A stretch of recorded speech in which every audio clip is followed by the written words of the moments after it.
You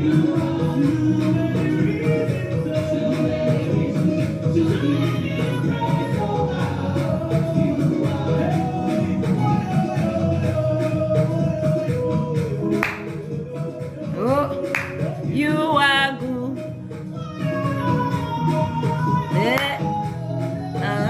Si tu peux recommencer. You are good. Nous nous excusons du retard. Nous nous excusons du retard. Nous avons commencé avec une quinzaine de minutes de retard. Excusez-nous.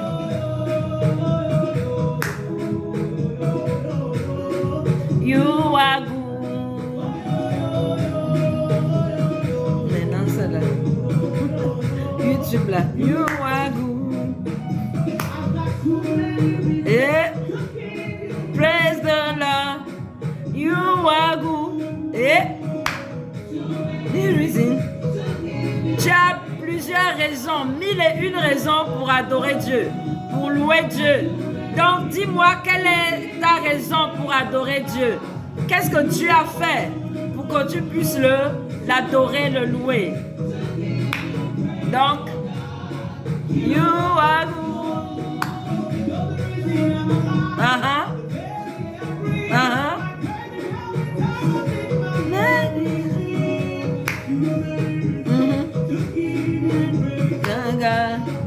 You are good. Amen. Too many reasons. Hey, you are good. Hey, yo, yo, yo, yo. Oh, yo, yo, yo. You are good. Hey, hey, you are good. Too many reasons to praise, to give the praise. Et voyez mon mari en train de danser avec moi. Qu'aucune situation n'arrache ta joie. Non. Too many reasons to praise the God. You are good. What's your reason?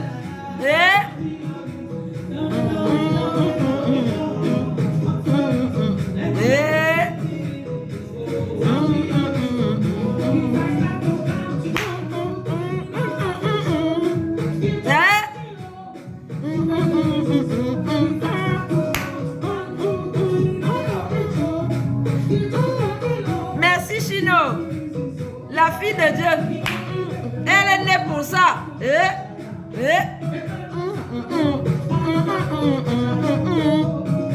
Faut pas jouer avec ton talent.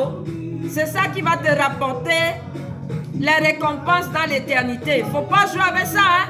C'est pour ça que tu es sur la terre. C'est pour ça que le Saint-Esprit te maintient sur la terre. Ouais.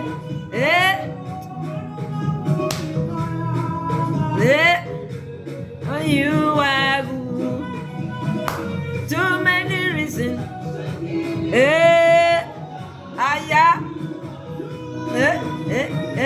Too many reasons to give the Lord.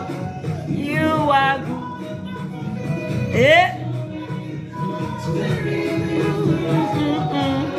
You are good.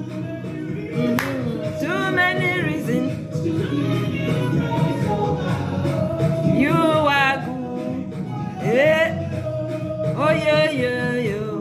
Oh yo yo yo. You are good. Oh yo yo.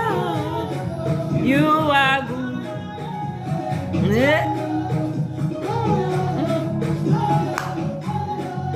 Alléluia. Alléluia. Amen. Praise the Lord. You are good. Alléluia. Alléluia. Shalom à tous ce matin. Nous sommes reconnaissants de vous retrouver. Surtout reconnaissants parce que le Seigneur nous a fait grâce d'être debout ce matin C'est avec beaucoup de gratitude, rempli de gratitude ce matin à Dieu que nous pouvons nous connecter, dire merci pour les grandes œuvres qu'il a accomplies dans nos vies et dans le corps de Christ et sur la terre, parce que c'est Dieu qui fait pleuvoir, c'est Dieu qui fait lever son soleil sur les nations, c'est Dieu qui accorde la pluie pour que les gens puissent cultiver. Amen. C'est Dieu qui est bon. C'est Dieu qui est bon. Si on peut mettre j'irai, je n'ai que toi en bas. Oui, en douce. Donc, c'est une grâce de pouvoir se lever, d'aller travailler, chercher son argent, avoir ses enfants. C'est ça. Shalom, mon fils Carlian. Bien, tu es béni pour ta fidélité. À cette émission, il faut taguer les autres. Il faut partager. Il faut taguer à chaque fois, mettre des j'aime à chaque fois pour faire bouger le direct. D'accord? Avant toute chose, on va rendre grâce à Dieu. On va dire merci, on va lui confier. D'accord? Tout ce que nous allons faire et dire ce matin au nom de Jésus. Père, nous sommes reconnaissants. À chaque fois que nous nous retrouvons, Seigneur, dans cette émission, parce que ce n'est pas chose facile que de pouvoir réaliser ta volonté.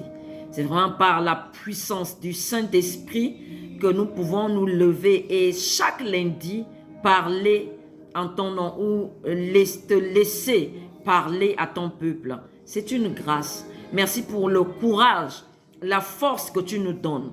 Merci pour la détermination que le Saint-Esprit grave sur la table de nos cœurs pour réaliser cette émission. Chaque jour, nous pouvons voir ô combien la mission est difficile sans le Saint-Esprit. Nous sommes reconnaissants ce matin pour la présence de l'Esprit de Dieu, pour l'œuvre achevée de Jésus-Christ, pour le Père qui nous a aimés, pour Jésus-Christ. Merci Seigneur. À toi la gloire, la louange et toute la majesté. Nous voulons plonger toutes choses dans le sang de Jésus-Christ. Toute adversité qui se leverait contre l'œuvre de Dieu, contre la volonté, la pensée de Dieu, nous voulons répandre le sang de Jésus-Christ. Et nous prenons autorité, que ce soit sur les réseaux sociaux, que ce soit dans l'environnement dans lequel nous sommes, que ce soit dans le monde spirituel. Nous prenons autorité de toute forme d'adversité qui se lèverait contre ces moments. Nous voulons répandre le sang de Jésus-Christ, invoquer le nom d'autorité et de puissance de Jésus-Christ dans cette œuvre. Merci Seigneur. C'est dans le nom de Jésus-Christ que nous avons prié et rendu grâce. Alléluia. Je n'ai que toi. Oui, il faut augmenter un peu. Je n'ai que toi. Je n'ai que toi. Je n'ai que toi. Je n'ai que toi. Je n'ai que toi. Je sais qui tu es. Yes. M'as choisi. Alléluia. C'est qui je suis. Je sais que tu m'aimes plus que je ne l'imagine. Alléluia. Je n'ai que toi. Alléluia. Je sais qui tu es et que tu m'as choisi. Je sais qui. Alors je sais qui je suis. Alléluia.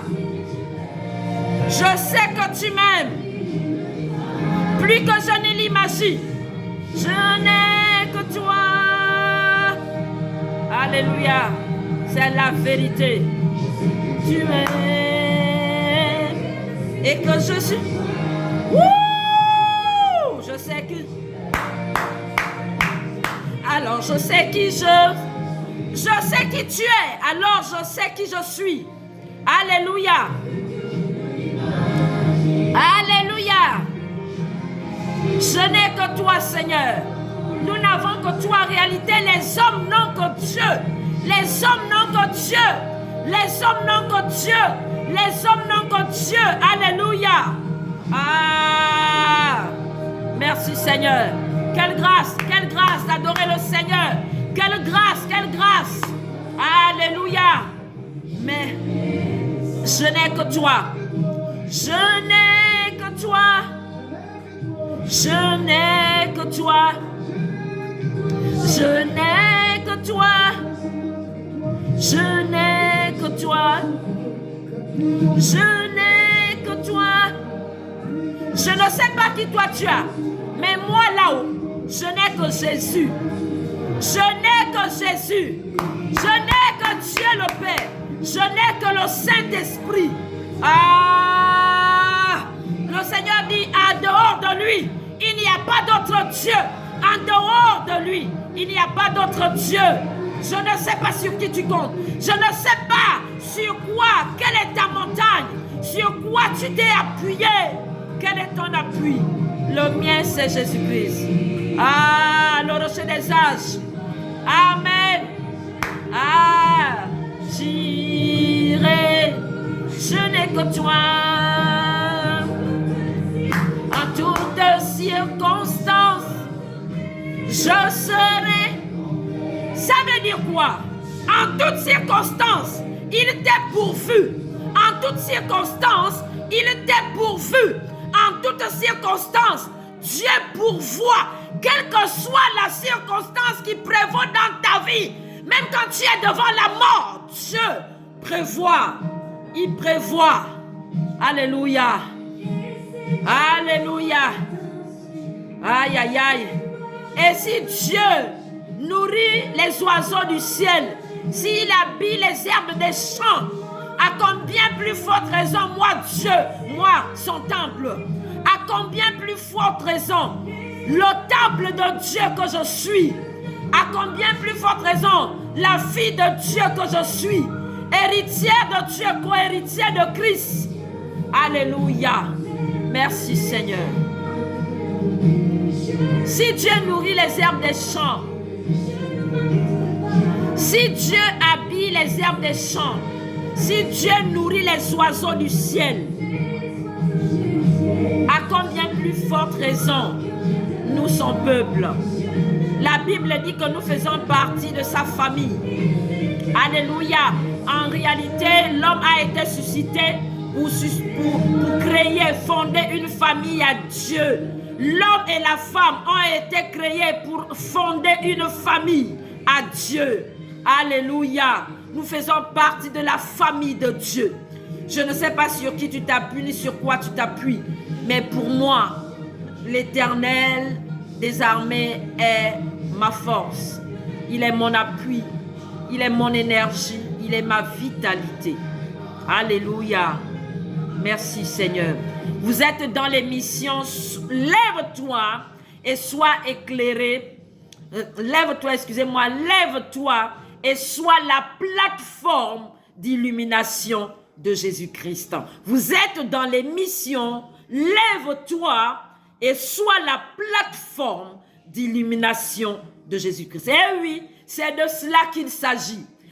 Il s'agit d'être la plateforme de Jésus-Christ, la plateforme à partir de laquelle il va se révéler aux hommes et à la création entière. Je reprends, toi et moi, nous sommes des plateformes à partir desquelles Dieu va se révéler aux nations, à la création tout entière. Jésus-Christ est parti au ciel, notre Seigneur a été recueilli et il est assis à la droite de Dieu le Père, intercédant pour ceux qu'il a laissés, afin que nous soyons des plateformes dignes d'approbation, que nous soyons des plateformes qui vont glorifier Dieu dans le monde. C'est de cela dont il est question, c'est de glorifier le Seigneur. Voyez-vous, depuis la Genèse, c'est de cela dont il est question. C'est pourquoi Dieu va dire, créons l'homme à notre image. Il n'a pas commencé par donner les aptitudes à l'homme.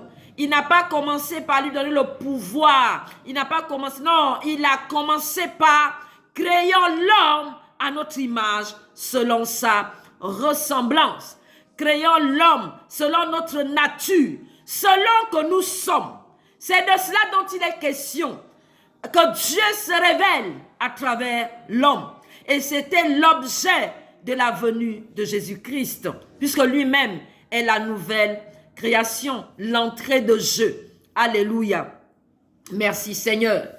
Ce matin, je voudrais faire une interpellation. Elle vient de l'esprit parce que j'étais en train de méditer ce matin. Lorsque le Seigneur me donnait la parole, et il m'a rappelé tout ce qu'il nous dit depuis ces temps-ci. Nous avons commencé cette émission par la puissance de la destinée. Voilà, et le Seigneur m'interpellait. C'est comme si dans mon esprit, il me disait, vois-tu tout ce que je suis en train de te dire là, tout ce que je suis en train de vous communiquer. Et s'il n'y a pas le fondement de la nouvelle naissance, tout cela ne peut pas avoir le jour.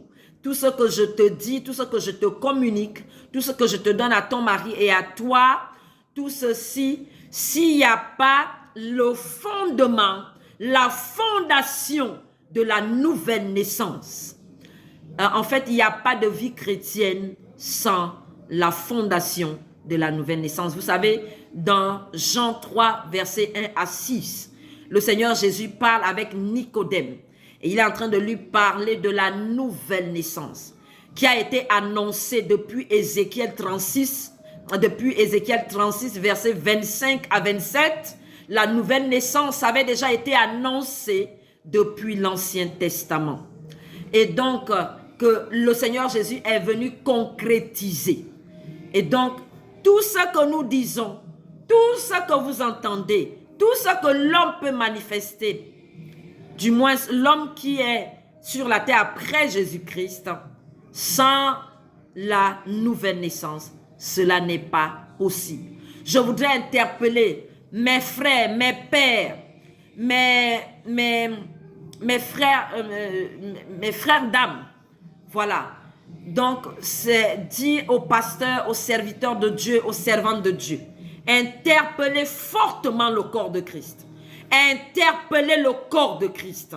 Suppliez mes pères, c'est-à-dire le corps ecclésiastique, sur le fondement de la nouvelle naissance. Nous pouvons drainer des foules.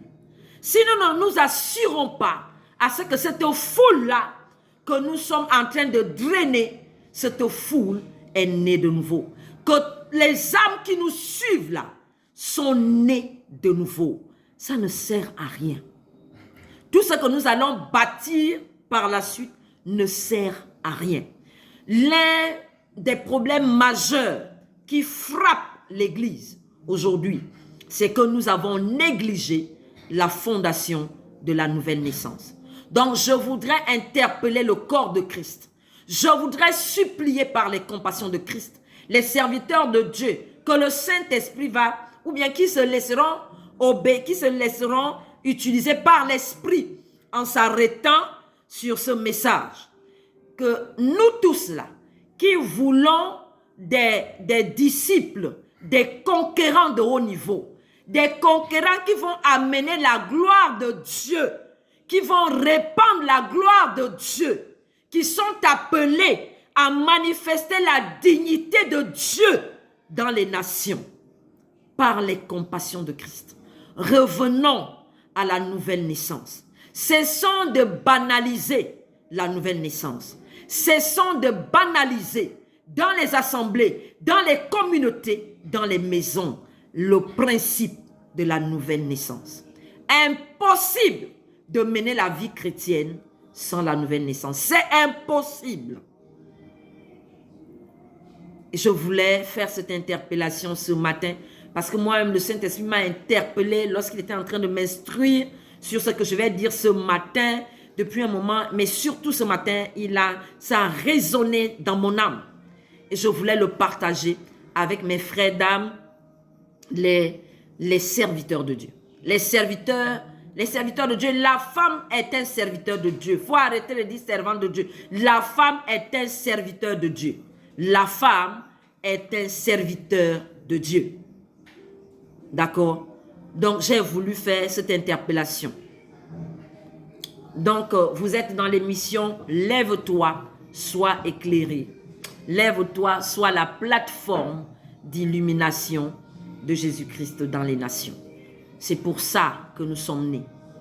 Alors, depuis un moment, le premier thème que nous avons abordé, c'était la puissance de la destinée prophétique. La puissance de la destinée prophétique. Ah oui, nous sommes sur la terre pour accomplir une destinée. Nous avons déjà dit ça. Donc, tu peux aller sur nos pages pour écouter, regarder, aller vraiment naviguer pour trouver tous ces messages-là depuis près de 45 jours. Donc, je ne vais pas revenir sur ça.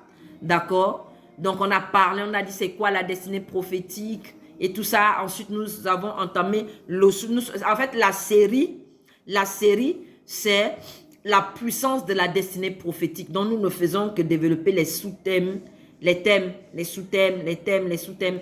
Et donc, la semaine dernière, il était question de parler et de continuer sur la destinée prophétique de la nouvelle création. La destinée prophétique de la nouvelle création. Et nous avons dit en 5 minutes que la destinée de la nouvelle création, nous avons d'abord défini c'est quoi la nouvelle création. Nous avons dit que la nouvelle création, je reviens sur ça, c'est Jésus-Christ. Et la nouvelle création, c'est le concept, c'est l'idée, c'est Jésus-Christ lui-même. Et donc, Jésus-Christ est venu révéler, d'accord, deux choses très, très importantes. Deux choses très importantes. La première chose, non seulement il a délivré, il a sauvé l'humanité, tout ça on connaît, mais il a aussi venu révéler certaines choses, certains mystères que le monde ne connaissait pas. Et donc, il est venu révéler à quoi Dieu ressemble. La Bible dit dans Colossiens 2 que Jésus-Christ est l'homme à partir duquel la plénitude de la divinité habite. Je reprends dans Colossiens 2, il est indiqué que Jésus-Christ, d'accord, en Jésus-Christ habite corporellement la plénitude de la divinité. C'est-à-dire que Dieu était en Jésus-Christ, où il s'est manifesté à travers Jésus-Christ. Et donc, Jésus-Christ révèle la plénitude de Dieu. Il révèle également le plein homme. C'est-à-dire que ce n'était pas un demi-homme, quoi. C'est un plein homme. Il révèle également la plénitude de Dieu, sa nature, sa justice. Et on disait que Jésus-Christ est une institution avec un dispositif en son sein, dispositif de loi, de principe, un régime que lui-même représente et qu'il a révélé. Amen. Un régime, la royauté. Donc, Jésus-Christ est une institution dans laquelle on trouve un dispositif de loi, des mystères. Il regorge des mystères. Et donc, le Saint-Esprit nous a parlé de deux mystères. Premièrement, Jésus-Christ est l'homme dans lequel la plénitude de la divinité repose. Il montre la nature de Dieu, il montre la justice de Dieu. Il a révélé la justice de Dieu, sa nature, l'équité, la droiture, la sainteté. Il a aussi manifesté la puissance, la domination, la dignité de Dieu. Mais la deuxième chose aussi qu'il a révélée, l'auteur d'Hébreux a parlé du culte selon l'ordre Melchisédek. Vous savez, dans Genèse 14, Abraham rencontre un sacrificateur et roi dont on n'avait jamais parlé avant, Melchisédek. Première fois que le nom a été mentionné, Genèse 14. Ensuite, l'auteur d'Hébreux va parler également de Melchisédek, mais maintenant il révèle que Jésus-Christ est souverain sacrificateur selon l'ordre de Melchisédek. Et la semaine dernière, nous avons parlé de 3 ordres. D'accord? Allez regarder ce que nous faisons. D'accord? Je ne vais pas revenir à chaque fois, ça me perd le temps. Et donc, on a révélé 3 ordres dont la Bible a parlé.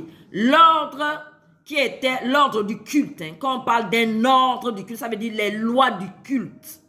Les lois du culte. L'ordre, d'accord, selon Melchisédek. Donc, l'ordre ici parle des lois du culte. Ok? Donc, l'ordre qui était au ciel avait été fait pour Dieu a manifesté Lucifer comme le premier sacrificateur. C'est lui qui avait, c'est par lui que Dieu a révélé. Ah, shalom, serviteur de Dieu. Que Dieu vous bénisse. Apôtre Mudila depuis la RDC. Que Dieu vous bénisse, vraiment. Et donc, nous avons parlé de 3 ordres. Le premier ordre, c'est l'ordre que Dieu avait établi dans le ciel, avant même la création de la terre. Il a établi un ordre du culte qui était manifesté par Lucifer. Et nous avons lu ça dans Ézéchiel 28, versets 11 à 18. Il s'est clairement dit là-bas que Lucifer a été manifesté pour le culte. Ensuite, le deuxième ordre, celui qui est devenu le diable, on l'a destitué. Hein. Quand il a commis l'infamie là, on l'a destitué. Voilà. Donc, le deuxième ordre du culte qui a été manifesté, c'est l'ordre lévitique. Donc, lévitique, dont on a dit que la figure, c'était qui? Dont Aaron a révélé ou représenté la figure. L'ordre lévitique dont Aaron était la figure. Et nous avons dit que cet ordre-là était aussi imparfait du fait des sacrifices qui étaient donnés à Dieu. Ces sacrifices étaient imparfaits parce que c'était des sacrifices d'animaux. Le sang n'était pas ça. Aaron lui-même était un pécheur parce que malgré que le peuple le peuple d'Israël était choisi par Dieu, mais n'empêche que la nouvelle naissance n'avait pas été, d'accord, établie déjà ou bien manifeste. Donc Aaron en lui-même, le souverain sacrificateur Aaron lui-même était pécheur. D'accord? Et le cœur qu'il avait été corrompu dans le sens où il n'a pas connu la nouvelle naissance. C'est Jésus-Christ qui est venu, quand je veux dire, tracer la fondation de la nouvelle naissance. Donc, l'ordre selon Aaron était imparfait. L'ordre du culte était imparfait du fait que Aaron lui-même était un corrompu. Voilà, un souverain sacrificateur, mais qui était corrompu. Malheureusement, c'était ça. Mais bon, c'était par rapport à ce que Dieu voulait faire avec Israël. OK? Maintenant, le troisième ordre qui a été mentionné dans la Bible, c'est l'ordre selon Melchisédek. Alors, l'auteur d'Hébreux dit que Jésus-Christ est la figure, d'accord, et la représentation du culte selon l'ordre de Melchisédek. Et nous avons défini, c'était quoi cet ordre-là? Quelle était la particularité? Je suis juste en train de faire le résumé. Hein. Quelle était la particularité de l'ordre du culte selon l'ordre de Melchisédek? S'il vous plaît, signalez en bas s'il y a un dysfonctionnement. Les gens qui regardent, est-ce qu'il y a un dysfonctionnement? S'il vous plaît, signalez-le moi. Est-ce que vous recevez correctement les images? Est-ce que c'est comment? Essayez de me signaler, qu'on sache. Ok, dites-moi si là où vous êtes, c'est bon. Apôtre Timothée, s'il vous plaît, dites-moi si ça passe très bien. Zita, ouais, Daniel, dites-moi si ça passe bien. Je vois que des gens se connectent et puis repartent.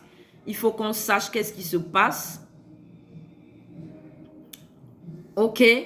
Et donc, nous avons parlé du troisième ordre qui est mentionné dans le Nouveau Testament. Donc, il s'agit de l'ordre selon le culte, selon l'ordre de Melchisédek, dont Jésus-Christ était la figure. Donc, le Seigneur Jésus n'est pas juste, ou bien n'est pas venu uniquement manifester, d'accord, la plénitude de la divinité. Il y a une seconde chose qu'il a manifestée.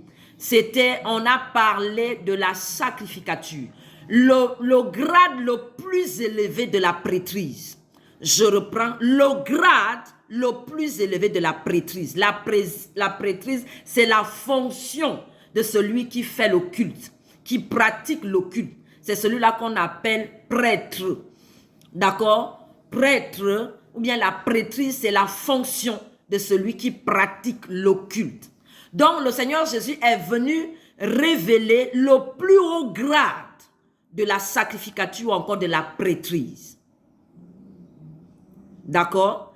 Et il a révélé également l'adoration excellente. ou si on veut, l'adoration excellente. L'adoration en elle-même, Jésus-Christ a révélé le niveau excellent de l'adoration. Et nous avons dit que qu'est-ce qui fait la particularité de l'ordre de Melchisédek dans la dimension du culte, mais le ministère du culte? Nous avons dit que 5 choses qui font la particularité de Melchisédek. D'accord? Je rappelle que le culte, c'est l'œuvre en elle-même, le ministère en lui-même. Maintenant, la prêtrise, c'est celui qui pratique cette œuvre-là. D'accord? Et donc, quelle est la différence avec tous les autres ordres que Dieu avait établis avant Jésus-Christ? La différence ici, donc l'ordre selon Melchisédek, il y a 5 choses, si vous voulez. 5 choses dont Dieu m'a parlé. La particularité et ce qui fait la puissance du culte selon l'ordre de Melchisédek, c'est que premièrement, le sacrificateur ou le souverain sacrificateur est lui-même l'offrande. C'est-à-dire le sacrifice à offrir à Dieu. Vous comprenez? Ce qui fait premièrement la particularité du culte selon l'ordre de Melchisédek, c'est que le souverain sacrificateur ou bien celui qui pratique le culte est lui-même l'offrande. Le sacrifice à donner à Dieu. La deuxième chose, c'est que ce sacrifice est pur. C'est-à-dire le culte que Jésus-Christ est venu révéler. Donc, deuxièmement ou troisièmement, ce sacrifice est pur et saint. Donc, vous allez lire tout cela dans Hébreux 7, 8 et 9. Je n'ai pas le temps de lire ça ici. Donc, vous pouvez faire une étude à la maison vous-même. Et donc, nous avions dit que cette offrande que le souverain sacrificateur est pure. C'est-à-dire, selon l'ordre de Melchisédek, l'offrande, c'est le souverain sacrificateur lui-même, ou le sacrificateur lui-même. Sa vie est l'offrande ou le sacrifice donné à Dieu, ou le sacrifice qui est posé sur l'autel de Dieu. Et ce sacrifice-là est pur, ce qui n'était pas le cas de Aaron et de Lucifer. C'est-à-dire quand Lucifer, le diable était au ciel là, il était appelé Lucifer. Lui aussi, il était sacrificateur. Donc c'était pas la même mesure. Ok? Ici, on parle de la sainteté de la personne même qui fait le culte. Donc ta vie en elle-même est le sacrifice, ou bien la vie de Christ était le sacrifice. Donc Melchisédek, c'était quoi? C'est que le prêtre lui-même est le sacrifice, l'offrande. Mais cette offrande-là, à la différence des autres, est sainte. Cette offrande est sainte. Le sacrificateur lui-même est saint. C'est différent d'Aaron. Son sang est pur. Le sang avec lequel qui est recueilli là, lorsqu'on fait le culte, lorsqu'on présente à Dieu, le sang là est pur. Alors que selon l'ordre d'Aaron, c'était pas pur, hein? C'était les animaux, hein? C'était les animaux, les oiseaux, donc il n'y avait pas de pureté là-bas. D'accord? C'était terrestre, cette offrande-là, c'était terrestre, c'était vraiment, ça ne correspondait pas à la dignité que Dieu est. Mais Jésus-Christ, Melchisédek, c'est que le sacrificateur lui-même est une offrande. Est l'offrande, pas une, est l'offrande qui est posée sur l'autel de Dieu. Nous avons dit aussi que la particularité de Melchisédek, c'est que lui-même, le sacrificateur ou bien le ministre du culte est lui-même l'autel. Aïe, aïe, aïe.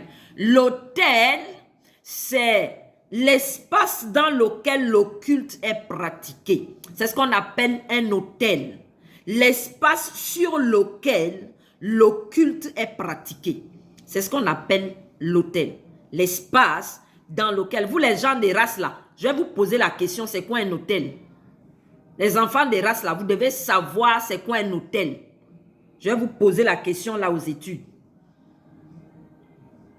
Donc, l'autel, c'est l'espace dans lequel le culte est pratiqué. Donc, celui qui est sous, ou bien le Seigneur Jésus-Christ qui a révélé le culte selon l'ordre de Melchisedec, on a dit que non seulement il est tout ce qu'on vient de citer, mais le sacrificateur, d'accord, ou le prêtre lui-même est l'autel sur lequel l'offrande est posée.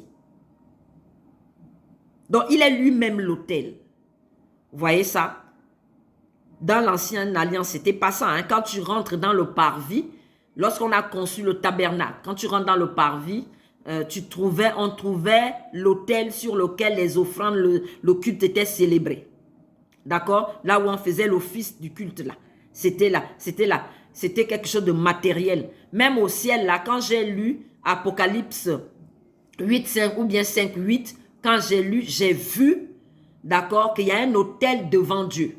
Il y a un autel devant Dieu, mais de façon matérielle. Mais ici, l'ordre selon Melchisedec, c'est le sacrificateur ou le praticien du culte lui-même qui est l'autel. Et mon mari me disait, la dernière fois, Dieu lui a demandé de me communiquer ça, que le cœur est l'autel. Ouh! Le cœur est l'autel à partir duquel le culte est célébré à Dieu. Alléluia. Cela n'est pas dit, hein? C'est pas comme ça les autres ordres. Hein? Donc Melchisedec a manifesté la puissance. Ou la puissance du culte selon Melchisedec. Et donc, on a dit aussi que Jésus-Christ, tout ça là, la sacrificature, hein? Regardez. Donc, le Seigneur Jésus est venu révéler l'excellence du culte, l'excellence de la prêtrise. Donc, le souverain sacrificateur que lui-même était, il était également, ou il est roi. C'est un gouverneur. Jésus-Christ est un gouverneur également. Un roi, c'est un gouverneur. Alléluia. C'est ça. Et il était aussi l'homme. L'homme que le monde, l'homme ou bien la création que le monde ne connaissait pas. C'est pourquoi je vous ai dit que Jésus-Christ est une institution. Le Seigneur Jésus n'est pas que le Fils de Dieu. C'est une institution dans laquelle on trouve un dispositif de loi. Et qui est la représentation d'un régime, le régime de la royauté céleste. Il a révélé également un système de gouvernance, la justice dans la gouvernance, l'amour dans la gouvernance. Donc, le Seigneur Jésus, c'est un mystère. Et donc, nous avons dit tout ça là. Tu peux naviguer et tu vas descendre. Ça, ce n'était que le rappel. Ça m'a encore pris 40 minutes vraiment. Mais bon, je crois que c'est essentiel. Donc, pourquoi le Seigneur veut qu'on parle du culte selon l'ordre de Melchisedec? Pourquoi le Seigneur veut qu'on parle de ça aujourd'hui? C'est parce que c'est la dimension du culte qui sera exigée pour pouvoir amener le règne de Dieu sur la terre. Pour que l'Église arrive à la dimension de l'apogée de l'épouse, il faut le culte selon l'ordre de Melchisedec. C'est la statue que Dieu a prévue pour cette saison de l'Église. Vous savez, cette saison va révéler une dimension qui n'a jamais été manifesté avant. L'ordre selon Melchisedec sera pleinement manifesté dans cette génération de l'Église. C'est pourquoi il nous a intimé de parler et de reparler, d'interpeller nos pères, c'est-à-dire les serviteurs de Dieu, sur ce fait-là. Parce que pour pouvoir amener l'Église à une dimension de gouvernance ou de gouvernement, où les fils de Dieu doivent se répandre. Vous savez, Romains 8 dit quelque chose. Il dit, le monde attend la manifestation des fils. Ce n'est pas encore rendu visible. Parce que ce qu'on voit aujourd'hui, c'est pas ça. Je ne sais pas dans quel pays ou de quel pays tu vas me suivre. Mais moi, je ne vois pas ça. Hein.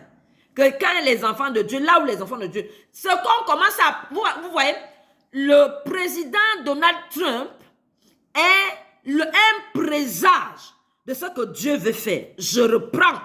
Donald Trump est un signe de ce que Dieu veut faire aujourd'hui. Parce que quand on dit un fils de Dieu est à la magistrature suprême, ça veut dire quoi? Ça veut dire que tout ce qui sera fait là, ça sera fait selon l'ordre divin. Et c'est ça qu'il est en train de faire comme ça. Même s'il y a des imperfections. Mais il est un signe de ce que Dieu veut faire pour les chrétiens de cette génération. Donc, nous sommes dans un temps très important pour l'Église, mais même pour le royaume de Dieu. Parce que là, après le départ du Seigneur Jésus, l'enlèvement va se produire. Mais avant l'enlèvement, Dieu veut sanctifier son nom. Et il veut produire la moisson la plus grande qui n'a jamais été faite sur la terre. Mais pour ça, il faut que l'ordre selon Melchisédek soit manifeste dans l'Église. Est-ce qu'on vient de dire là? Donc, vous les enfants des races là, vous devez retenir l'ordre selon Melchisédek, c'est quoi? Et quelle est sa particularité? Parce que c'est ça que Dieu, c'est la dimension dans laquelle le Saint-Esprit amène l'Église. Amen. Donc, c'est la nécessité. Merci, Betsalil. C'est primordial aujourd'hui de parler du culte selon l'ordre de Melchisédek. Amen. Amen, amen.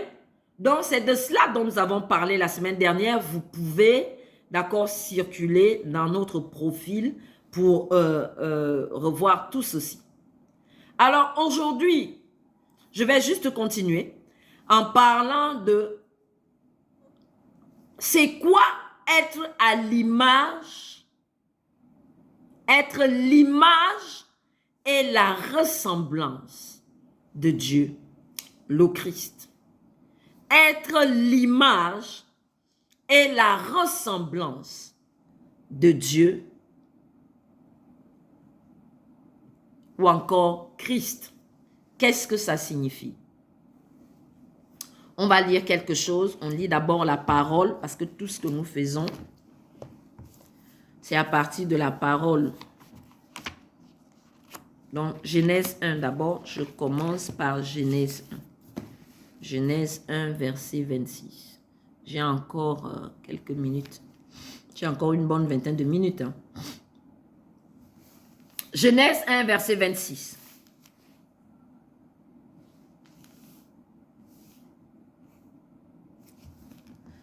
Genèse 1, verset 26. Puis Dieu dit, faisons l'homme à notre image, selon notre ressemblance. Faisons l'homme à notre image, selon notre ressemblance. Le sous-thème de ce matin, c'est être. Que signifie être l'image et la ressemblance de Dieu? Que signifie être l'image et la ressemblance de Dieu? Le Christ. Donc nous allons lire déjà la parole. Genèse 1, verset 26. Puis Dieu dit, faisons l'homme à notre image, selon notre ressemblance, et qu'il domine sur les poissons de la terre, sur les oiseaux du ciel, sur le bétail, sur la terre, sur toute la terre, attention, sur toute la terre et sur tous les reptiles qui rampent sur la terre. Dieu créa l'homme à son image. Dieu créa l'homme à son image. Papa, est-ce que je voulais chercher la définition de image. dans le dictionnaire l'internaute. Parce que c'est différent là-bas. L'internaute. Genèse 1, verset 27. Dieu créa l'homme à son image. Il le créa à l'image de Dieu. Il créa l'homme et la femme. Verset 28, je vais continuer. Dieu les bénit et Dieu leur dit, soyez féconds, multipliez, remplissez la terre et la sujettissez et dominez. Amen, je vais m'arrêter là. D'accord? Et je vais lire un autre passage. Romains 8. On va aller dans Romains 8. Ce passage-là, tu connais déjà Genèse 1, tu le connais bien. Mais là, on va dans Romains 8. Ouais, je suis obligée, c'est par la parole que je parle. Romains 8, versets 28 à 30. Romains 8, versets 28 à 30. Romains 8, versets 28 à 30. Nous savons du reste que toute chose concourt au bien de ceux qui aiment Dieu, de ceux qui sont appelés selon ses desseins. Je voudrais que tu surlignes ça. On dit, nous savons du reste que toute chose concourt au bien de ceux qui aiment Dieu, de ceux qui sont appelés selon ses desseins. Ah, regardez. Car ceux qu'il a connus d'avance, il les a aussi prédestinés. Aïe, aïe, aïe.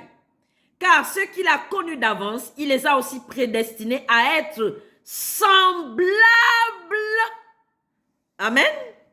Car ceux qu'il a connus d'avance, il les a aussi prédestinés à être semblables à l'image de son Fils.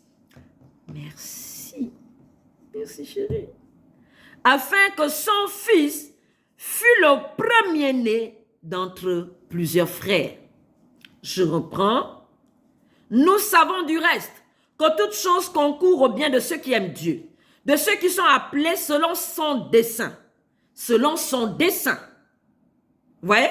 Ceux qui sont appelés selon son dessein. Donc Dieu appelle selon un dessein. Amen.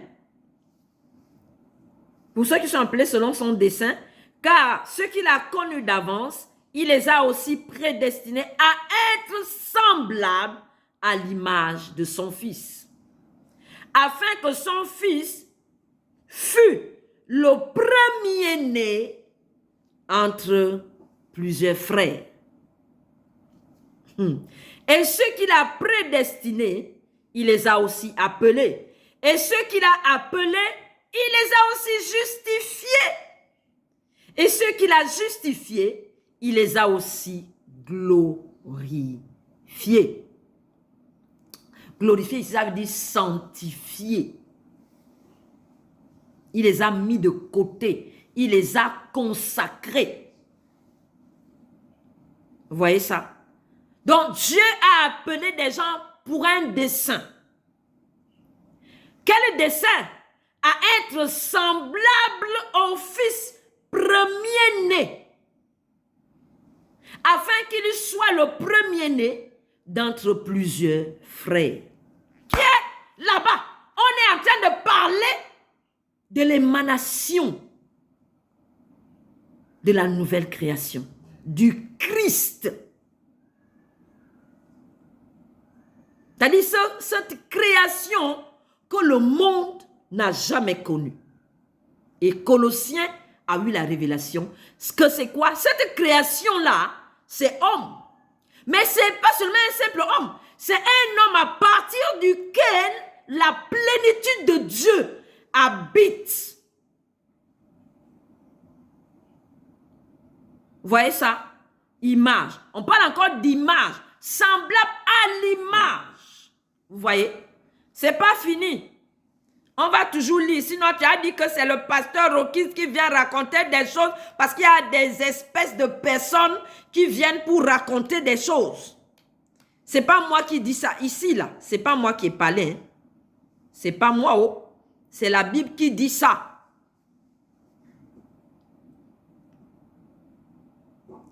On va aussi lire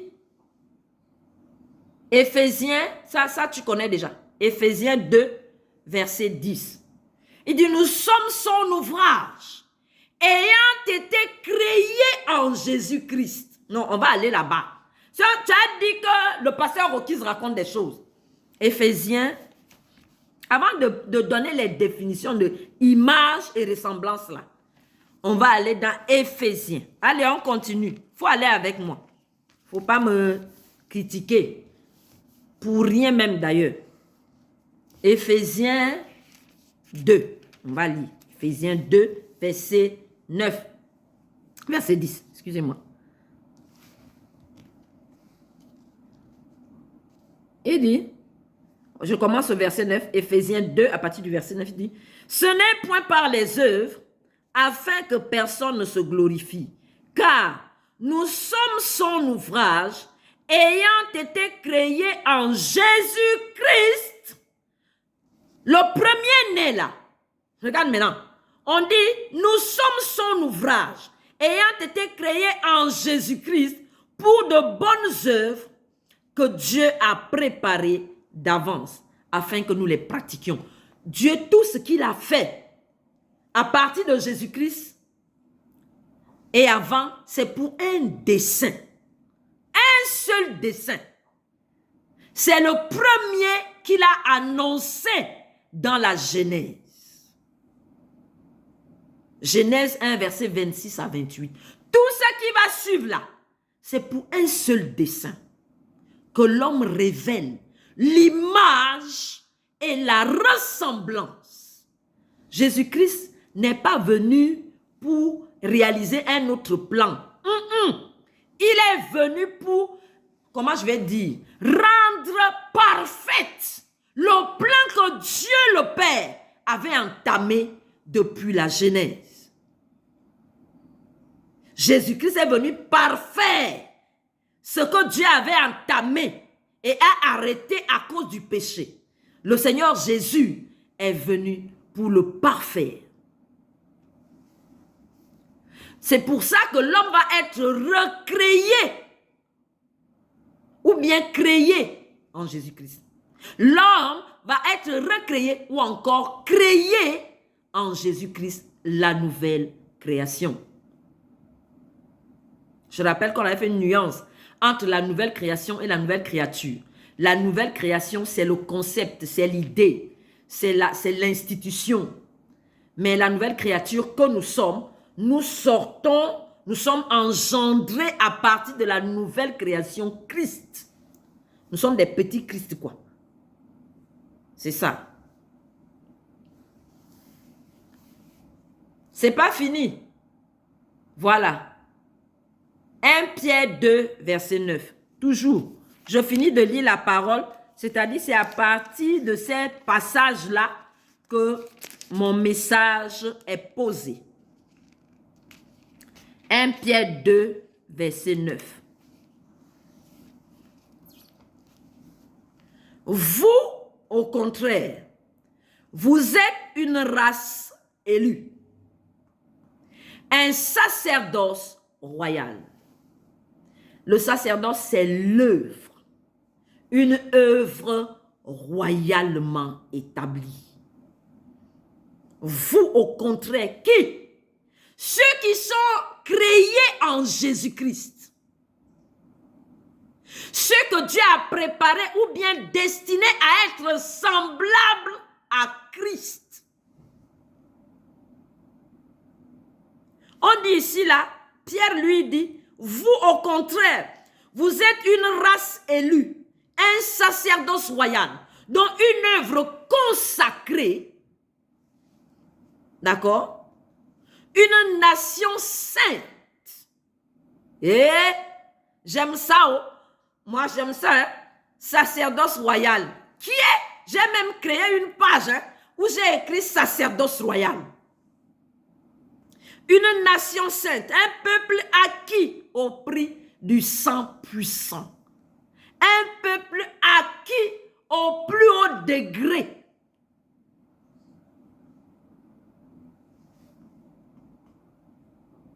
Au prix du sang du Fils de Dieu.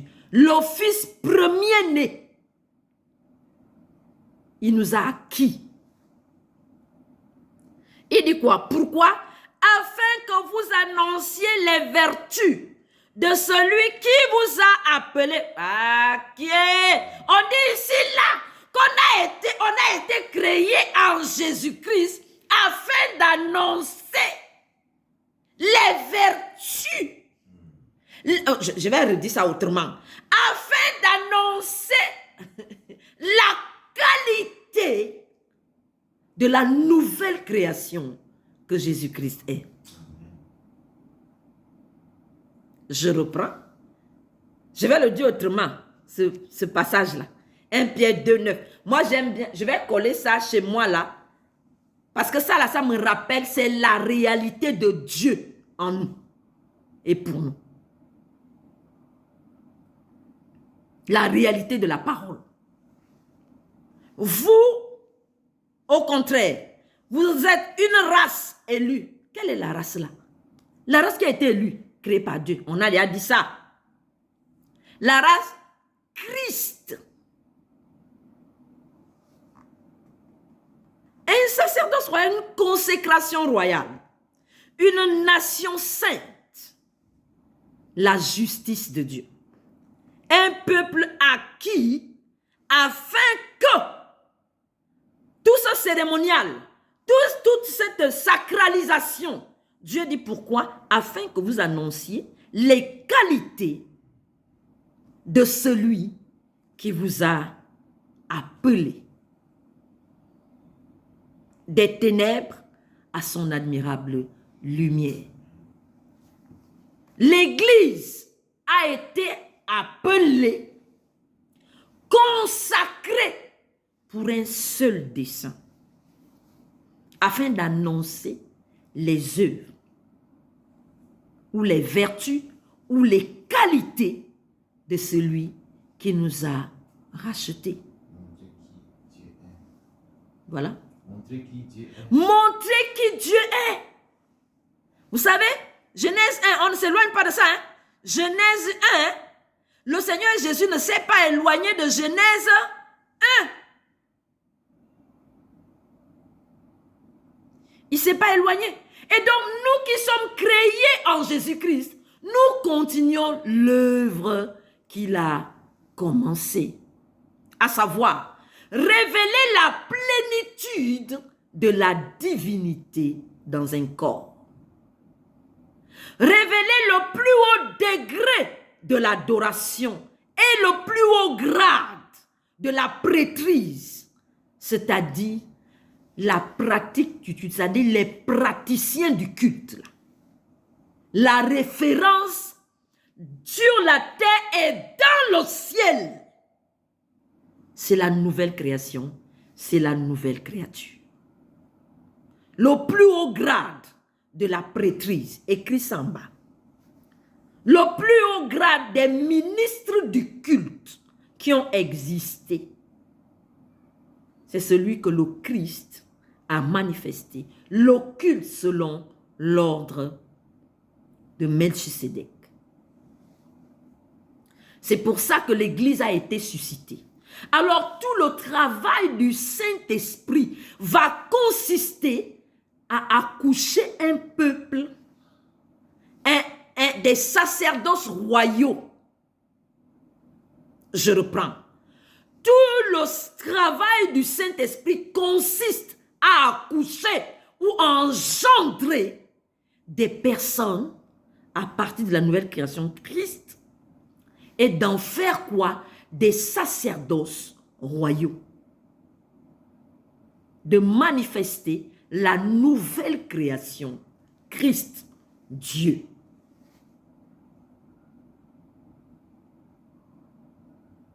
Jésus-Christ est venu établir le principe et le Saint-Esprit, à partir de ce principe, révèle un peuple. Lequel peuple? Le peuple à partir duquel la plénitude de Dieu est révélée.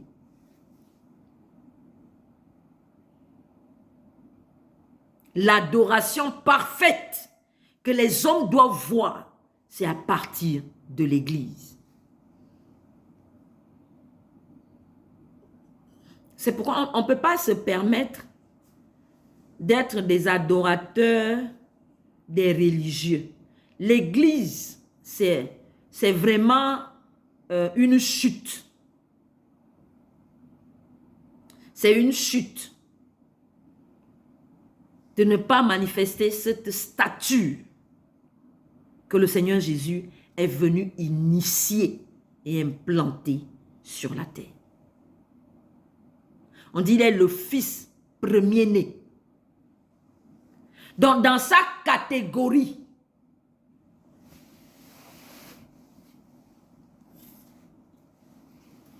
vous voyez, on va parler de l'image. Qu'est-ce qu'une image? De façon littérale, j'ai pris ça dans le dictionnaire. L'internaute, hein, vous pouvez aller regarder sur Google, c'est le dictionnaire l'internaute. Premier sens, l'image, premièrement, c'est un nom féminin.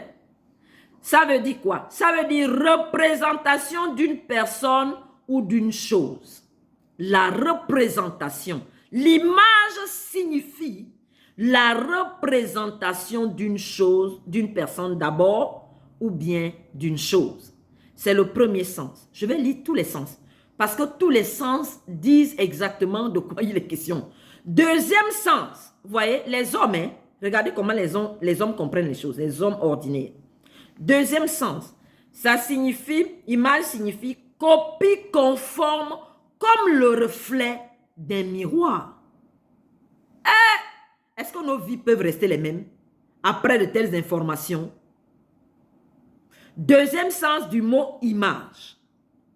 Copie conforme, comme le reflet d'un miroir. Troisième sens, illustration. Illustration. Illustration. Créons l'homme à notre image selon notre ressemblance. Romains 8, versets 28 à 30.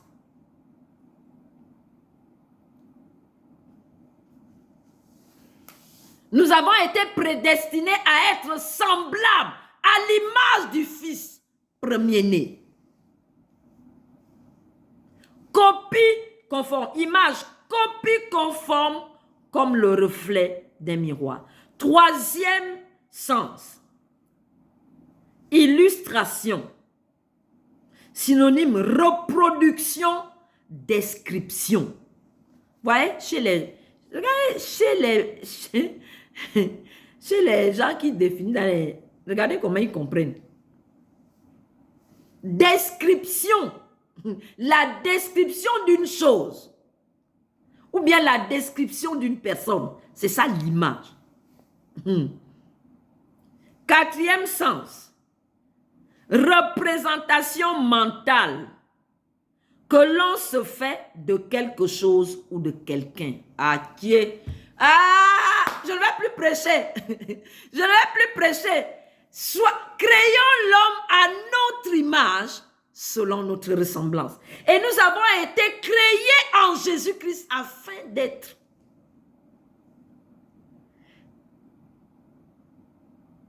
des instruments.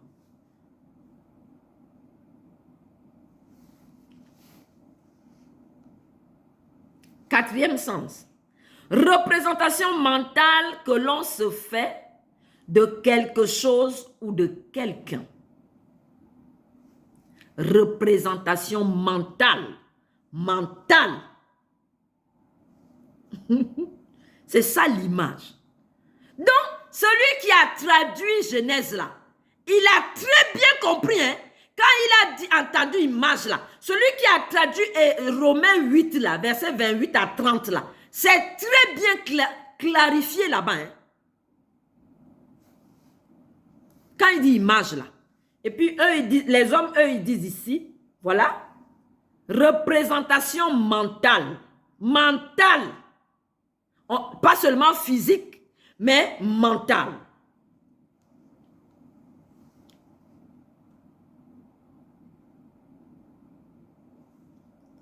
Cinquième sens du mot image, c'est-à-dire cinquième définition du mot image. 5e définition. Alors là, on dit là-bas métamorphose. Métamorphose. Ok!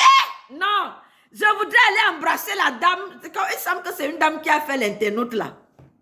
Elle dit, le 5e ou bien la 5e définition du mot image veut dire métamorphose.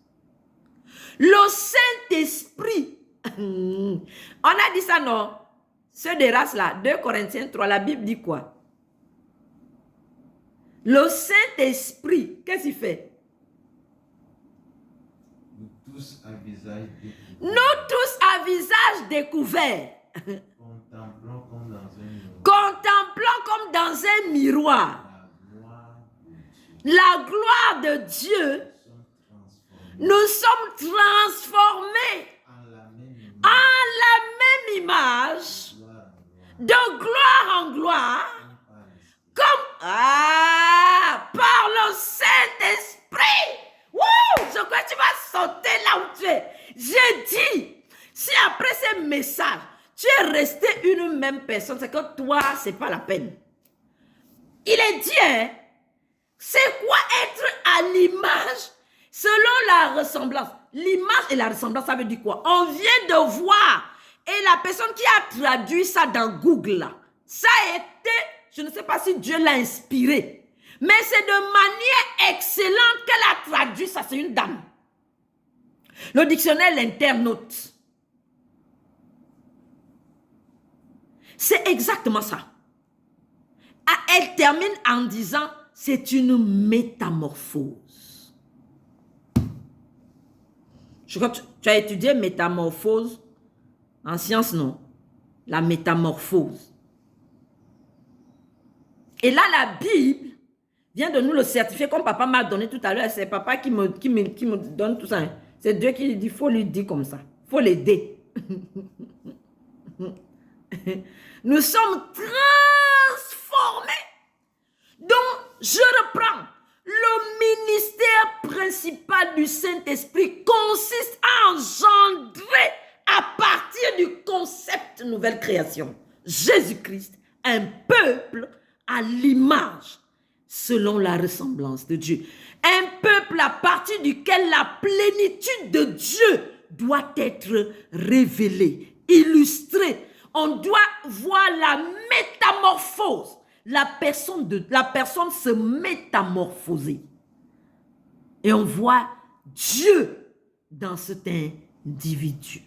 Donc dire qu'un chrétien va terminer en enfer, je crois que c'est la plus grosse hérésie qui soit entrée dans l'église.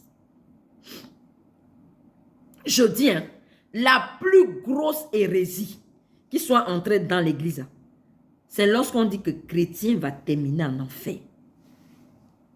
Parce que je ne peux pas comprendre que tout ça là, ce que Dieu avait initié dans l'Éden, depuis la Genèse, créant l'homme à notre image, selon notre ressemblance, que Jésus-Christ est venu révéler l'homme à notre image là, selon notre ressemblance là. Genèse 1, verset 26 à 28, c'est Jésus-Christ qui est venu manifester ça, incarner.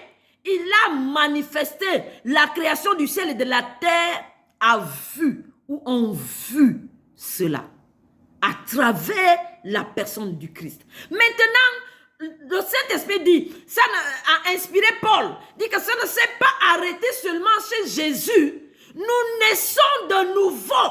Donc toute la raison de la nouvelle naissance, après le fait de l'éternité, c'est aussi de manifester la plénitude de la divinité. Créer des hommes selon l'image et la ressemblance de Dieu. Dis-le en bas. Le grand travail du Saint-Esprit, c'est de manifester un peuple qui soit à l'image selon la ressemblance de Dieu, du Christ.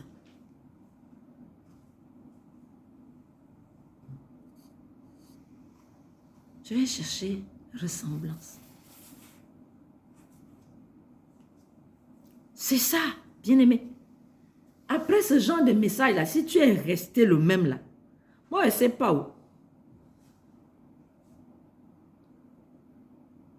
Donc, quand le Seigneur Jésus est parti dans le ciel là, le travail n'est pas... C'est maintenant que le Saint-Esprit va commencer le grand travail sur la terre. Le grand travail que Dieu va maintenant faire sur la terre. Créer une race que le monde ne connaît pas. Ou comme Jésus-Christ n'a pas duré, il a fait un court temps. Il est retourné. Il a fait ce qu'il devait faire. Ce qu'il avait à faire. Et il a laissé maintenant le Saint-Esprit fonder ce peuple-là. Le peuple que Dieu avait initialement fait. C'était un fait divin depuis la Genèse. Le peuple-là que le monde n'a pas connu avant. Jésus-Christ est venu montrer le chemin, c'est-à-dire le modèle par excellence. Le modèle. Quand il a initié le modèle, il est retourné au ciel. Le Saint-Esprit prend le relais pour créer, fonder ce peuple-là. Jean a dit dans Apocalypse 5, verset 9 à 10. Le Seigneur Jésus a racheté de toute la terre.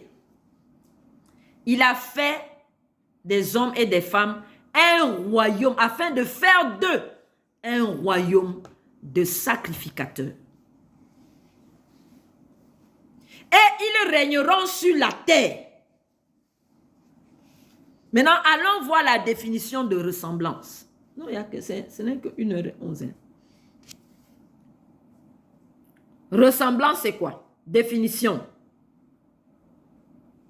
Non féminin. Premier sens.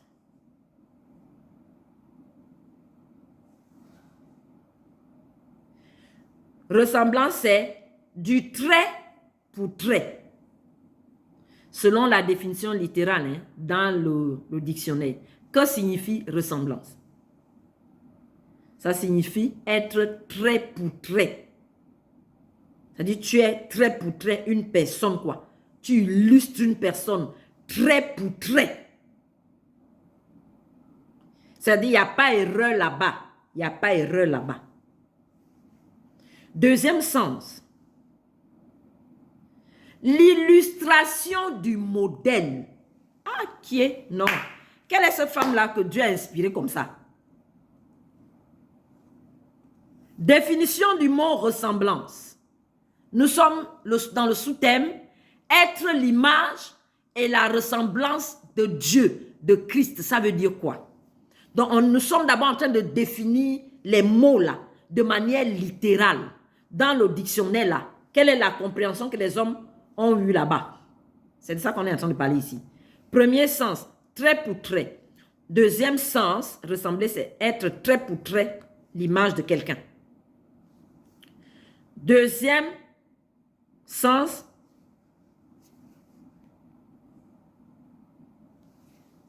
être l'illustration du modèle. Le modèle qui est fait. Troisièmement, la similitude de traits. Ces messages que Dieu nous donne de transmettre là, ce sont des messages de réveil. C'est-à-dire quand tu entends ça là, tu ne peux plus demeurer la même personne. Ça amène une interrogation sur sa vie de foi.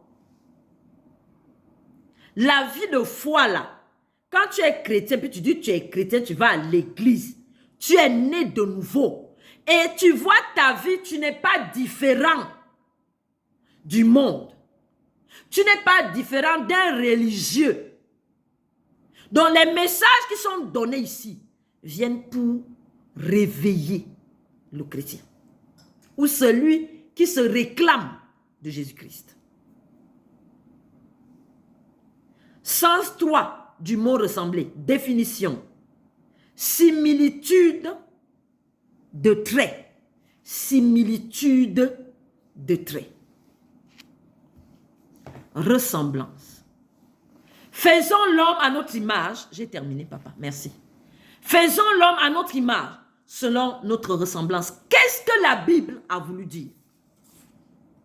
Le Seigneur Jésus a été, ou bien il est le modèle, l'excellence du modèle de la nouvelle création.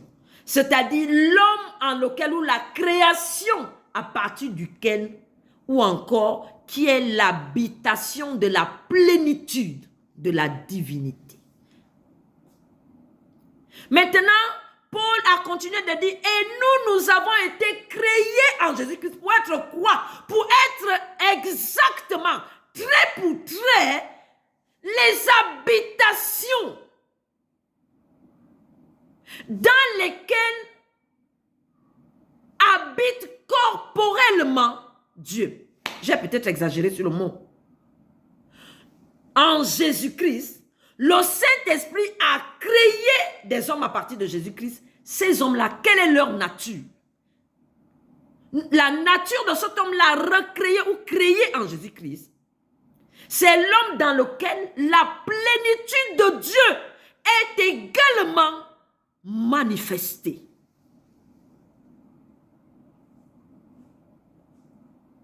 Le dessein que Dieu a et avait, que Jésus-Christ est venu parfaire, est de créer ce peuple-là à partir de la création Christ, la nouvelle création, la race, pour que des hommes soient à l'image et à la ressemblance de Dieu. Ça signifie quoi? Ça signifie que nous sommes, c'est ce qu'on vient de dire là, dans les définitions. C'est-à-dire que Dieu, premièrement, est saint. Donc, nous avons été créés en Jésus-Christ pour manifester la sainteté de Dieu. Deuxièmement, Dieu est amour. Nous avons été créés en Jésus-Christ pour manifester l'amour de Dieu. Nous avons été recréés en Dieu est quoi? Dieu est droit, la droiture, sa justice. Nous avons été créés en Jésus-Christ pour révéler la justice et la droiture divine. Dieu est un dominateur, c'est le dominateur. Nous avons été créés en Jésus-Christ pour révéler la domination de Dieu. Dieu est la sagesse. Nous avons été créés en Jésus-Christ pour révéler la sagesse divine. Dieu est un roi, un gouverneur. Nous avons été créés en Jésus-Christ pour être des gouverneurs à l'image de Dieu, selon la référence céleste. C'est pour ça qu'on a été créés en Jésus-Christ, pour être des références en tous les termes concernant Dieu. Dans l'intelligence, on me parle de l'intelligence artificielle. Je suis que le chrétien vienne parler de l'intelligence artificielle. Et qu'il soit émerveillé. Un chrétien qui est émerveillé devant l'intelligence artificielle, ça me traumatise. Ça me traumatise pourquoi? Regardez la définition qu'il y a ici. Dieu est la puissance. La Bible dit dans Proverbe 8, je possède la science. Il dit, la science de la réflexion. Dieu possède la science de la réflexion. Celui qui est créé en Jésus-Christ possède la science de la réflexion. Parce qu'il a en lui habite corporellement la plénitude de la divinité par le Saint-Esprit.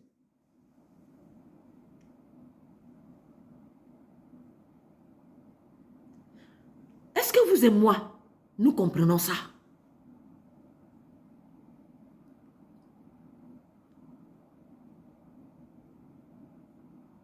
La Bible parle dans Ésaïe 11. Papa, Ésaïe 11. Nous allons voir. Ésaïe 11. C'est ça. Être à l'image de Dieu, c'est ça. C'est-à-dire tout ce que Dieu est. Il est la science de la réflexion. Il est la sainteté. Il est l'amour. Il est l'équité. Il est la sagesse. Il est l'intelligence. Il est la puissance. Il est la force ou le conseil. La stratégie. Tu veux les stratégies. Tu veux réussir en affaires en tant qu'enfant de Dieu. Si tu n'es pas conscient que tu as l'image de Dieu, tu vas aller t'incliner devant l'intelligence artificielle. Anathème. Je ne sais pas si on va suspendre. Je prie que, bon, comme on a dit que le frère Zach là, Zouk là, a dit maintenant qu'il n'y a plus de censure. J'espère que ce qui est dit là, ça va être maintenu, qu'on va nous permettre d'aller loin là. Pour que les gens écoutent ceci. Je reprends. Être l'image, la ressemblance de Dieu. Ça veut dire quoi? On a eu les définitions tout à l'heure. On dit être trait pour trait, comme Dieu est. Donc, Dieu, la sagesse.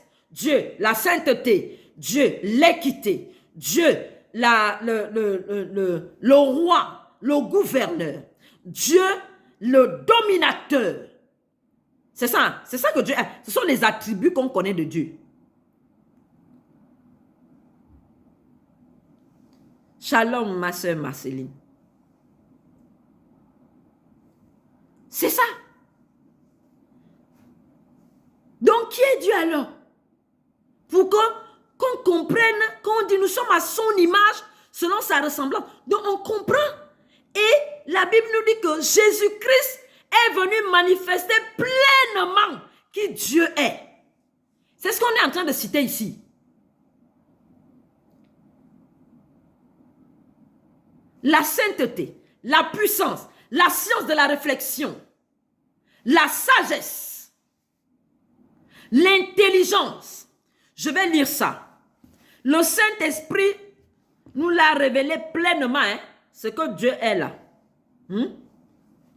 Ésaïe 11.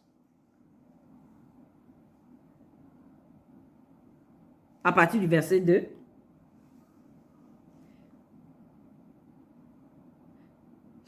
Je vais même aller dans Ésaïe 61, c'est encore mieux là-bas. Dit, l'Esprit du Seigneur l'Éternel est sur moi. Parce que le Seigneur Jésus va répéter ça, hein, dans Luc 4. Quand il va dire aux Israélites que cette parole annoncée par Ésaïe, en Ésaïe 61, ça s'est accompli en lui. Luc 4, verset 18 en allant. Il dit, l'Esprit de l'Éternel est sur moi, car il m'a oint. Voilà. Pourquoi l'Esprit de l'Éternel a oint le Christ et a oint l'Église? Premièrement,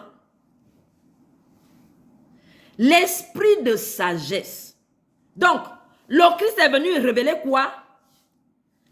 La sagesse de Dieu. L'esprit d'intelligence. L'intelligence de Dieu. Esprit de conseil. Conseil ici, c'est la stratégie. Tu veux réussir dans tes affaires. La Bible dit qu'ici, là, le Christ a été oint. Pourquoi? Pour révéler la stratégie ou les stratégies de Dieu en tous les terrains. Esprit de conseil et de force. Force ici, c'est puissance. la puissance divine. Esprit de connaissance. En termes de révélation, là, de mystère, la connaissance, les mystères de la nature, les mystères, en termes de mystère, là, Dieu dit, je possède en moi des mystères.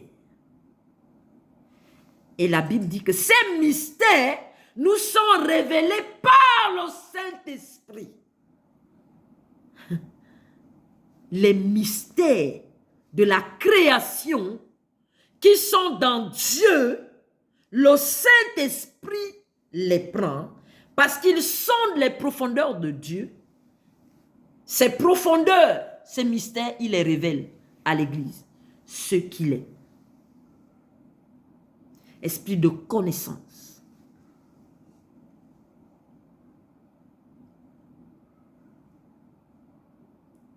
De crainte de l'Éternel.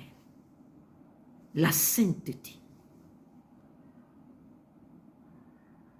L'esprit de sainteté. Donc c'est lui aussi qui incorpore la sainteté dans l'homme. Le Saint-Esprit. Le chrétien, on peut dire également ceci. L'homme en lequel habite corporellement la plénitude de la divinité. Pourquoi on va le dire? Parce que Dieu nous a créés. Il est dit dans Genèse 1, verset 26 à 28. Créons l'homme à notre image, selon notre ressemblance. Et ceci fut fait par Jésus-Christ, ou au travers le Christ.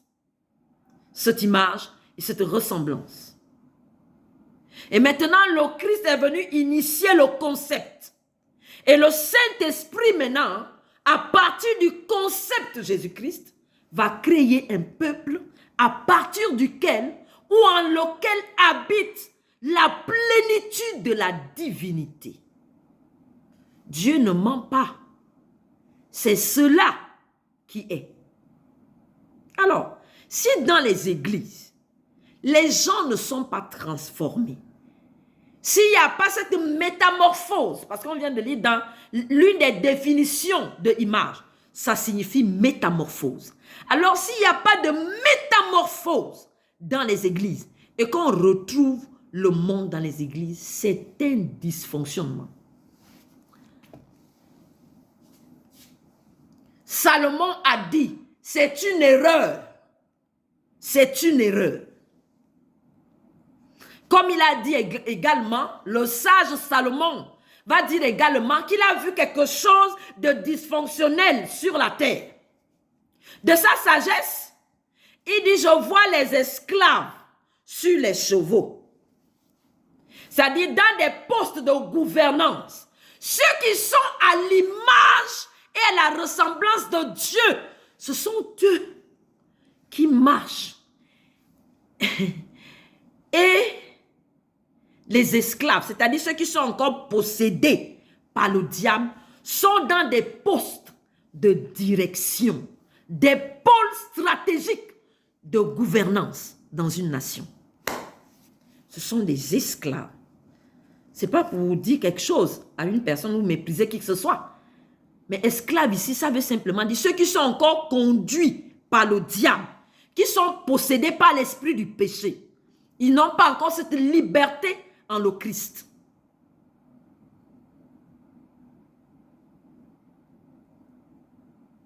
Salomon dit, c'est une erreur. Salomon a dit, dans l'Ancien Testament, ils n'ont pas connu la nouvelle création Christ, parce qu'elle n'était pas encore connue ni révélée par le Saint-Esprit. Il a dit que lui, dans leur temps-là, c'est déjà une erreur qu'il constate que les princes marchent et les esclaves sont assis sur les chevaux. Il a dit c'est une erreur. Il dit j'ai encore vu une erreur sur la terre. Mais je m'en vais te dire, cette erreur-là, le Saint-Esprit s'apprête à la corriger. Et ce n'est pas après nous. c'est dans notre génération. Dis Amen. Je dis c'est dans notre génération que cette erreur-là va être corrigée.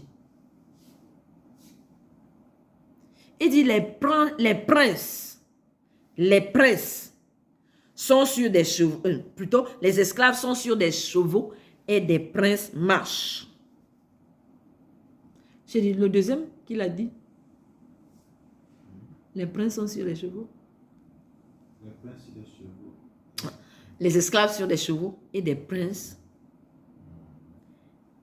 Il dit, il a encore vu que la folie a pris des postes. Il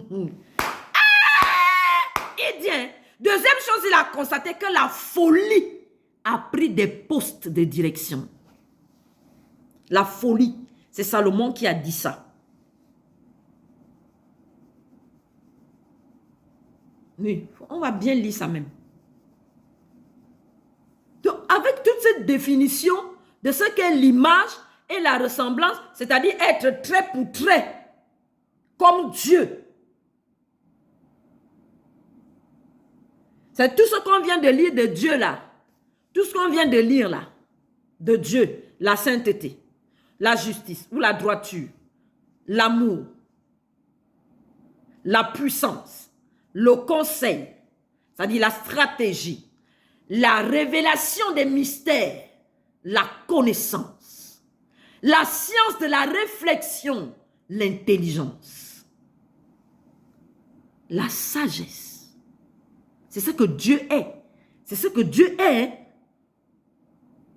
Et le Saint-Esprit maintenant, dès que le Seigneur Jésus est parti, Dieu lui dit, tu vas continuer l'œuvre que tu as commencée par Jésus-Christ.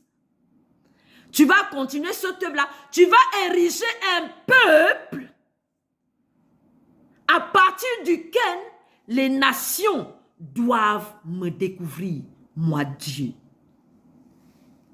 Ce sont eux qu'on appelle chrétiens. C'est ce peuple-là qu'on a appelé chrétien. Un peuple qui doit être à l'image et selon la ressemblance de Dieu.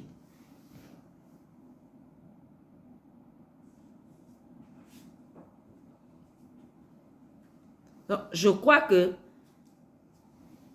Merci. Merci. On va le lire, ce que Salomon a dit. Ecclésiaste 10, à partir du verset 5. C'est Salomon qui a écrit l'Ecclésiaste. C'est Salomon. Il dit, « Il est un mal que j'ai vu sous le soleil. » C'est-à-dire que lui, ce n'est pas la nouvelle création. Hein. En leur temps là, la nouvelle création n'est pas encore révélée.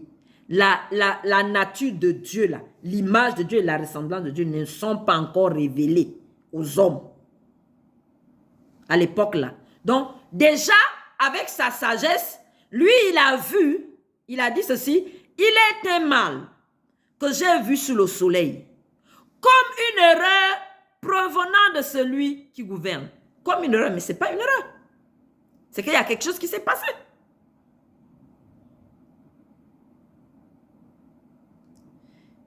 Comme une erreur provenant de celui qui gouverne. Il dit, la folie occupe des postes très élevés. Il dit, hein, les dominateurs des nations, c'est la folie. Ce sont des fous. Ouais. Il dit, la folie occupe des postes très élevés et des riches sont assis dans l'abaissement. J'ai vu des esclaves sur des chevaux et des princes marchant sur terre comme des esclaves. Anathème, ni ma progéniture physique, ni ma progéniture spirituelle ne va rester dans cet état. Au nom de Jésus-Christ, si tu es de la progéniture ou si tu es de la race Christ, c'est une erreur de vivre ceci.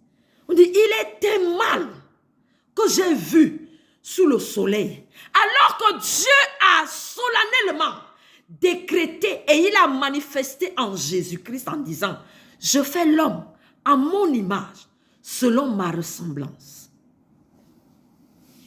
Je fais un être parfait qui me ressemble. Après, Salomon lui dit, il était mal que j'ai vu sur le soleil, comme une rêve provenant de celui qui gouverne. La folie occupe des postes élevés et des riches sont assis dans l'abaissement. Qui est appelé riche? Qui est appelé riche ici? Il dit, les riches vivent dans l'abaissement. Ça veut dire quoi? Sont dans la médiocrité. Les riches sont dans la médiocrité. Ils vivent dans une pauvreté. Ce sont des riches, mais ils vivent dans une médiocrité. Il dit c'est une folie. La folie occupe des postes très élevés. Et des riches sont assis dans l'abaissement. C'est-à-dire la souffrance, quoi. La misère. Mais c'est eux les riches qui sont à l'image et à la ressemblance de Dieu, qui ont la sagesse de Dieu, qui possèdent la science de la réflexion, qui possèdent la sagesse, qui possèdent l'intelligence, qui possèdent la justice, qui possèdent la royauté. C'est-à-dire, le régime de Dieu est dans eux.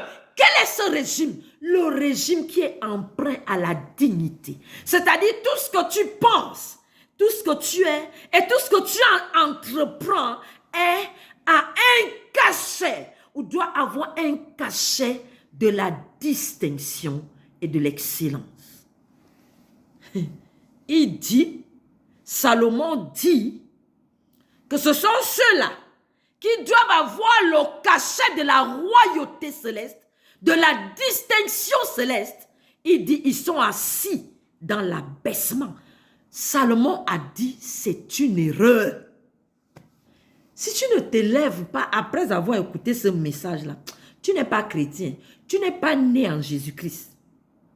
C'est ça, chrétien, là, c'est né en Jésus-Christ, là. La folie occupe des postes très élevés et des riches sont assis dans la honte. L'abaissement, c'est la honte. Ceux que Dieu a appelés les riches, là, ce sont ceux-là qui sont créés en Jésus-Christ. Nous sommes son ouvrage, ayant été créés en Jésus-Christ pour pratiquer les bonnes œuvres qu'il a préparées d'avance. Mais Salomon a dit qu'il voit un peuple qui vit dans l'abaissement. Le peuple riche qui vit dans l'abaissement. Il dit, c'est un mal sous le soleil. C'est un mal. J'ai vu des esclaves sur des chevaux. Vous savez ce que ça veut dire? Être sur un cheval. Et tu es positionné avec... tu es sur le poste de domination, de gouvernance. L'esclave, celui qui est chevauché par les démons, c'est lui qui a pris les rênes d'un système. Celui qui est dérangé par les démons là, c'est lui qui est député, c'est lui qui est ministre, c'est lui qui est homme d'affaires, c'est lui qui a créé l'ONU, c'est lui qui a créé tout ça que vous savez, même pas envie de citer. C'est lui qui a créé ça. C'est lui qui est appelé esclave par la Bible.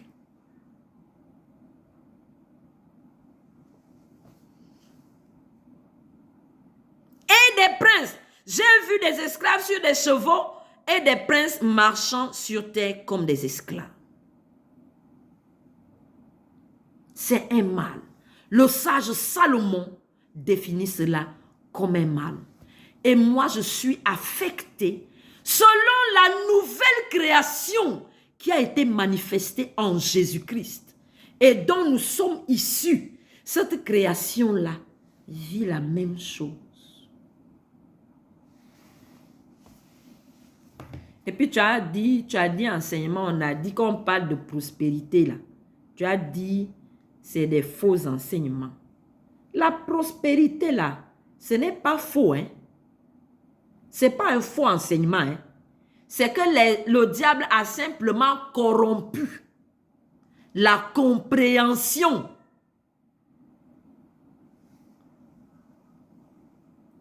Puisque la Bible appelle le peuple de Dieu, le peuple de riches. Pourquoi? Parce que nous sommes faits à l'image, selon la définition de ce que Dieu est. Nous sommes faits comme cela.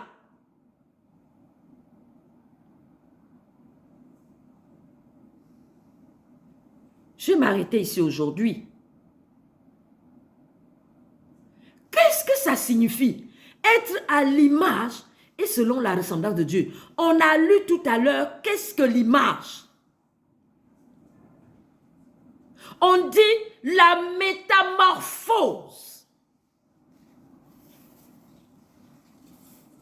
L'illustration de quelque chose ou de quelqu'un. C'est ça l'image. L'illustration. La personne, nous sommes l'illustration de Dieu sur la terre. Oui!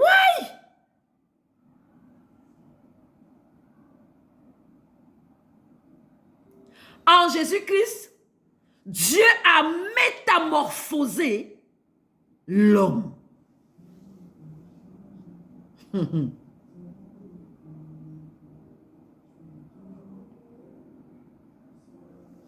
Toi là, tu ne penses que petit là. Il y a des gens qui, eux, c'est ça. Hein?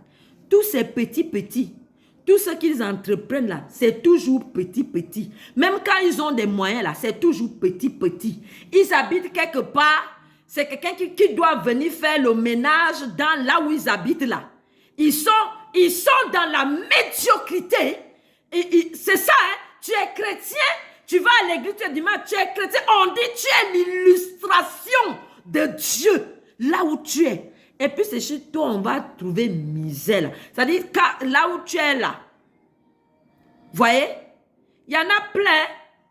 Il y a même des églises qui sont implantées dans des endroits comme ça, sans impacter. C'est-à-dire quand tu regardes l'environnement, le niveau de saleté, le niveau de saleté dans lequel vivent ces chrétiens-là. Tu dis que tu es chrétien, tu es l'illustration de Dieu, incarné en Jésus-Christ, par le Saint-Esprit. Qu'est-ce qui ne va pas? Quelle est la mentalité? Est-ce que tu as l'esprit de force? Est-ce que, quand tu as l'image, ça veut dire que l'esprit de force est en toi. L'esprit de conseil est en toi. L'esprit de sagesse est en toi. La science de la réflexion est en toi.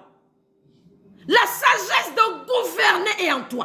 L'excellence, la royauté céleste sont en toi. L'excellence, la royauté céleste. Ça veut dire que la distinction est en toi. Tu possèdes la distinction, la science de la réflexion, l'excellence de Dieu. Ça est en toi. Mais qu'est-ce qui fait que tu demeures dans une telle infertilité? Genèse 1, verset 28 parle de fécondité. L'esprit de fécondité est en toi.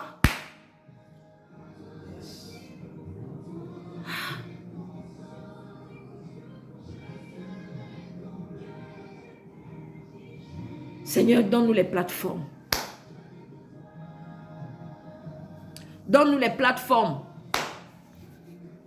Ce que tu nous donnes là, ce qui brûle en nous là, Seigneur, donne-nous des plateformes. Si vous êtes dans une église, si vous êtes dans un pays,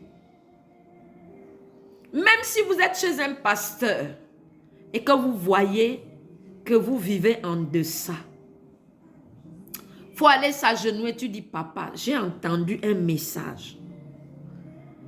Il y a un couple qui porte un message. Peut-être il faut aller les écouter. Tu es dans une commission. Tu veux que les gens entendent les mystères de Dieu. Tu veux qu'il y ait un changement dans ton environnement. Tu peux nous contacter.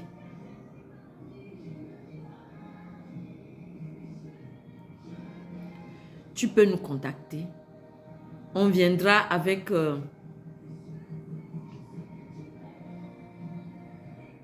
nous viendrons, moi et mon époux, pour partager ce que le Seigneur a mis en nous avec ton Père spirituel ou avec toi, le serviteur de Dieu, pour parler de la mission de la nouvelle création. Qu'est-ce que la nouvelle création? Quelle est sa mission?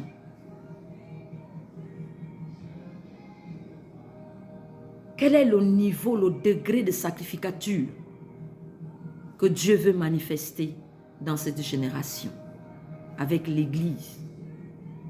Donc tu peux nous contacter.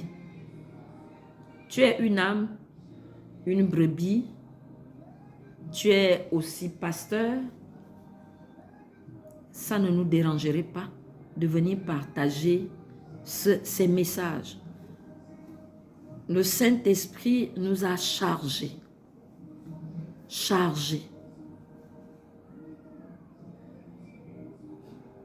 Toi, tu veux que ce message ait une grande portée et tu veux soutenir la mission. Et toi, tu es une personne, nous avons besoin de...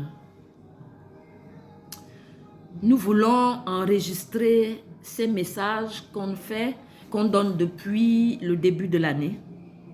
Vous pouvez défiler jusqu'en bas, il y a des messages que nous avons déjà donnés. On regorge des messages de ce type-là. Donc, toi, tu veux nous soutenir. Le Seigneur te met à cœur de soutenir la mission. Nous voulons faire des émissions qui seront diffusées dans les télévisions, dans les radios, parlant de la mission de la nouvelle création, la destinée prophétique de la nouvelle création. Qu'est-ce que ça veut dire? Être l'image et la ressemblance de Dieu. Nous allons continuer la semaine prochaine. Tu peux nous contacter, tu peux nous soutenir de comment le Seigneur va te susciter à le faire en nature, en finance. Mais si tu as aussi une plateforme, tu veux faire passer ces messages-là, tu peux aussi nous inviter. Donc, nous allons continuer la semaine prochaine avec qu'est-ce que ça signifie être l'image et la ressemblance de Jésus-Christ. On va parler de ça au quotidien. Être l'image et la ressemblance de Dieu. Au quotidien, qu'est-ce que ça doit être pour toi le chrétien? Dans ton foyer, dans la vie professionnelle, là où Dieu t'a placé, ça veut dire quoi? Être l'image et la ressemblance de Dieu. Donc, on va le prendre la semaine prochaine de façon quotidienne. Qu'est-ce que ça signifie? Seigneur, nous voulons te dire merci. Merci pour tous ceux qui sont là. Et ceux qui sont venus en retard vont regarder encore le début. Et nous voulons te confier, Seigneur, la suite des messages. Les semaines qui arrivent, les mois qui arrivent. Conduis-nous, Seigneur. Conduis-nous, Seigneur. Et que ta grâce repose sur tous ceux-là qui se sont connectés maintenant ou qui vont se connecter par la suite. Ceux sur lesquels l'esprit de conseil est reposé, l'esprit de crainte de l'Éternel, l'esprit de la sainteté, l'esprit qui manifeste la nouvelle création. Merci Seigneur pour l'impact. Au nom de Jésus-Christ, nous avons prié et recommandé toutes choses. Amen. Amen. Tu agis en moi. Je n'ai que toi. Mes rêves et mes pensées, par ta main puissante, tu agis en moi.